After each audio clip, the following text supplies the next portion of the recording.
Bismillahirrahmanirrahim. Assalamualaikum warahmatullahi wabarakatuh. Kita lanjut ke video ke-6 ya. Jadi di video ke-6 ini skenarionya kita mau membuat flowchart peminjaman ya. Kita ulangi pelajaran tentang flowchart. Kemudian kita akan membuat tabel pinjam ya, untuk menyimpan data-data siswa yang meminjam buku. Kemudian kita akan menambahkan tabel siswa, tabel kelas, tabel grade dari aplikasi sekolah. Oke, kita kembali ke project kita yang minggu lalu ini seperti ini. Nah, kita lihat dulu flowchart ya. Nah, flowchart meminjam buku kira-kira seperti ini. Ini flowchartnya meminjam buku. Mulai kemudian jadi yang dilakukan oleh petugas perpustakaan ya. Mulai kemudian tentu saja kalau Anda siswa mau meminjam buku, yang dilakukan petugas perpustakaan adalah menanyakan berapa NISN Anda toh. Jadi diinput, kemudian dicari NISN ini ada atau tidak. Kalau tidak ditemukan, berarti apakah salah entry atau salah ketik, maka dia kembali lagi menginput yang benar ya. Nah, kalau ditemukan maka diproses itu peminjaman buku. Tentu di situ dimasukkan buku apa yang dipinjam, diproses ini. Kemudian tanggal berapa pinjamnya, kemudian tanggal berapa harus dikembalikan. Kira-kira seperti itu. Jadi kalau masih ada orang mau pinjam lagi, kalau iya maka kembali lagi ke atas ini menginput NISN orang siswa yang akan meminjam. Kalau tidak maka proses selesai. Kira-kira seperti ini flowchartnya. Jadi Anda coba dikembalikan tuh materi flowchart ya. Kira-kira seperti ini gambarannya. Nah, berikutnya adalah kita akan membuat tabel pinjam. Nah, tabel pinjam itu field-fieldnya itu terdiri dari NISN. Jadi NISN orang yang meminjam ya. NISN, ID buku, kemudian register buku ya. Kemudian pinjam ini maksudnya tanggal pinjam, kembali maksudnya tanggal kembali, X ini apakah mau diperpanjang, Y ini apakah sudah dikembalikan, nah, apakah tanggal pinjam dengan kembalian itu overflow, jadi kalau melewati maka kena denda ya kalau tidak salah. Ini nanti kita konfirmasi ya. Kemudian kita langsung praktekkan bagaimana membuat tabel pinjam. Kita kembali ke project sini, kita klik ini tab data, kita klik ini database pustaka, baru kita modify. Untuk menambahkan tabel pinjam kita klik kanan, ya, klik kanan, baru kita pilih new table. New table, kita klik new table. Pastikan kita simpan di folder data. Kemudian kita kasih nama pinjam. Pinjam baru save. Save. Nah, ini tabel desainer pinjam. Tadi kita sudah ini field pertama atau kolom pertama itu NISN. NISN itu karakter 10 digit. Kemudian kita lihat di sini. Berikutnya adalah ID buku. ID buku ID buku. ID buku ini karakter 6 kalau tidak salah. Terus kemudian register. Ini register maksudnya begini ya. Misalnya contohnya buku agama Islam itu ada 200 eksemplar. Jadi misalnya buku agama Islam kelas 10 itu ada 200 eksemplar. Maka nomor registernya itu 1 sampai 200. Itu yang dimaksud dengan register di sini. Jadi ini berupa numerik. Kita kasih 3 digit saja. Terus berikutnya kita lihat dulu skenario. Nah, pinjam itu maksudnya tanggal pinjam ya. Tipe datanya date, kemudian kembali, tipe datanya juga date, maksudnya tanggal pengembalian ya.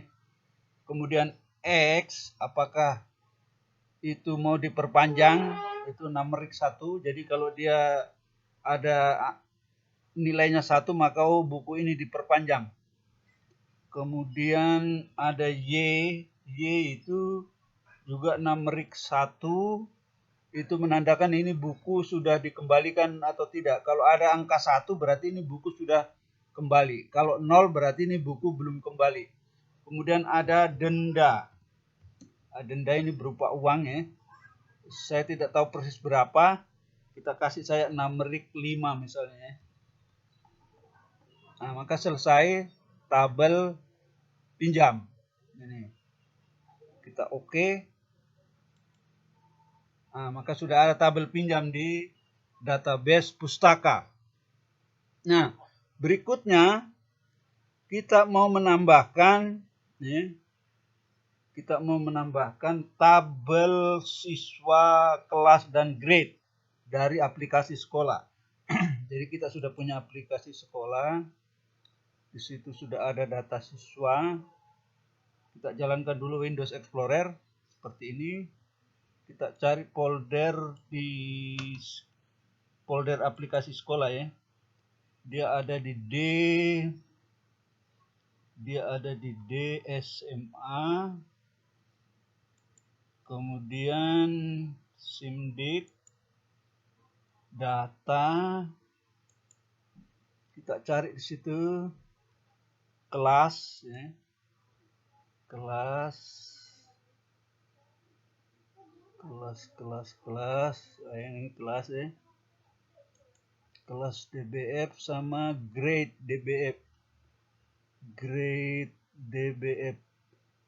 Nanti dipenjelaskan apa itu kelas, apa itu grade ya. Kelas dan grade yang ini. Kita copy nih, Ctrl C, 2 tabel. Kemudian kita masuk ke folder pustaka ya. Pustaka, data, kemudian kita paste di sini, Ctrl paste.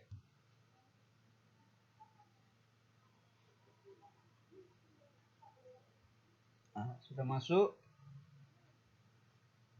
Kita kembali ke project. Nah, caranya menambahkan adalah kita panggil dulu itu. Kita pakai ini namanya command window ya, command window. Jadi jendela untuk mengetikkan perintah. Kita ketik di sini use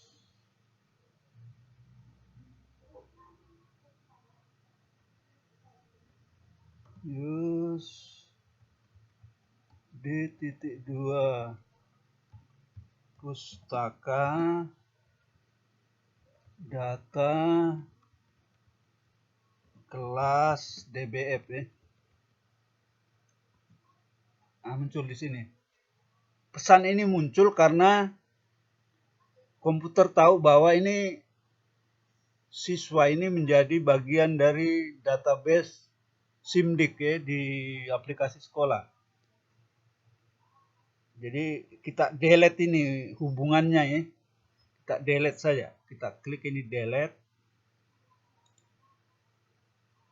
Oke. Oh sorry. Harus di ini ya. Ulangi ya. Close.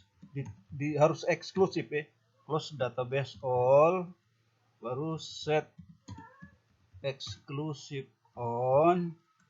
Baru kita panggil ini. Use kelas DBF. Baru kita delete. Oke. Baru kita panggil lagi grade ya.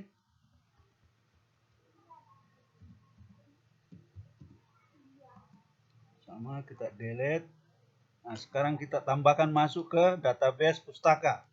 Caranya klik kanan, pilih add table atau tambahkan tabel. Nah, kita klik ini grade sama kelas. Seperti ini, baru kita oke. Nah, maka masuk grade dan kelas.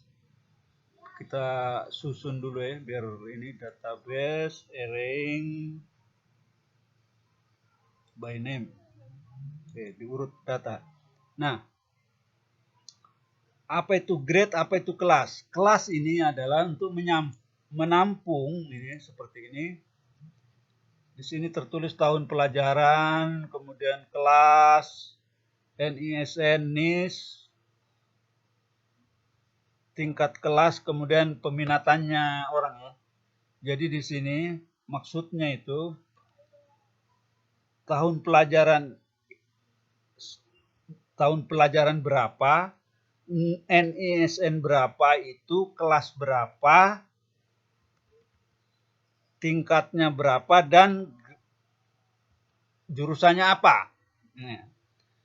Nah, ini kelas ini menampung kelas tahun pelajaran ini. Seperti misalnya 12 MIPA 4 itu, tentu NIS-nya masing-masing siswa di kelas 12 MIPA 4 tertulis di sini tahun pelajaran 2021-2022, kelasnya 12 MIPA 4, NISN-nya, NIS-nya, kemudian grade-nya 12, minatnya 1. Kira-kira seperti itu. Ini tabel kelas, jadi kelas yang aktif saat ini. Ya. Kemudian kalau grade ini menyimpan riwayat kelas. Jadi misalnya yang sekarang 12 MIPA 4, dulu di tahun pelajaran 2019-2020,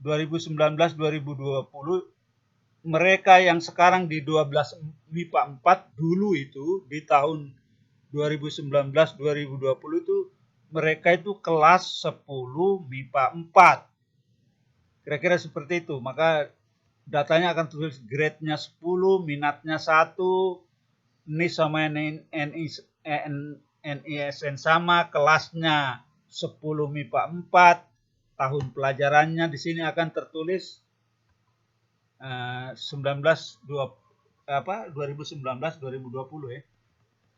Kira-kira begitu ya. Anda bingung, saya dulu, enggak apa-apa. Oke. Nah, kalau sudah seperti ini, maka berikutnya adalah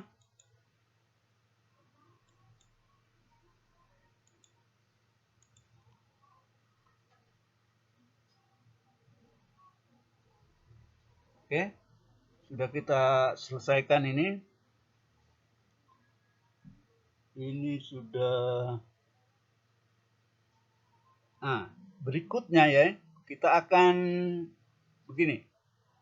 Kita akan membuat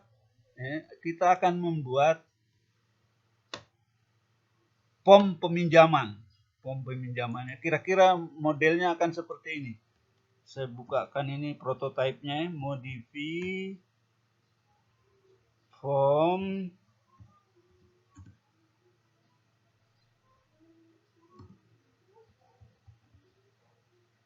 ini. Nah, kira-kira akan seperti ini nanti formnya. Di sini ada tombol tambah, ada tombol simpan, ada tombol hapus. Kemudian ada NISN orang yang meminjam, kemudian ada nama siswa yang meminjam, kemudian ada kelasnya, kemudian tanggal pinjamnya itu tanggal berapa, tanggal harus kembali itu tanggal berapa, kemudian nomor register buku, kemudian judul buku yang dipinjam. Nah, kemudian nanti data-data peminjaman buku akan ditampilkan di grid sini. Kemudian di bawah ini dilengkapi dengan tombol filter. Jadi misalnya kalau kita mau tampilkan orang yang meminjam buku bulan Januari itu siapa saja, yang meminjam bulan Agustus itu siapa saja. Kemudian bisa juga kita tampilkan seluruh peminjam, kira-kira seperti itu. Kita tambahkan ini fitur di sini. Ya, kira-kira begini modelnya. Nah, nanti ini di video ke-6 ini, kita rancang ini lagi. Kita rancang ini form peminjaman. Nah, jadi untuk video ke-5 ini sampai di sini. Terima kasih. Assalamualaikum warahmatullahi wabarakatuh.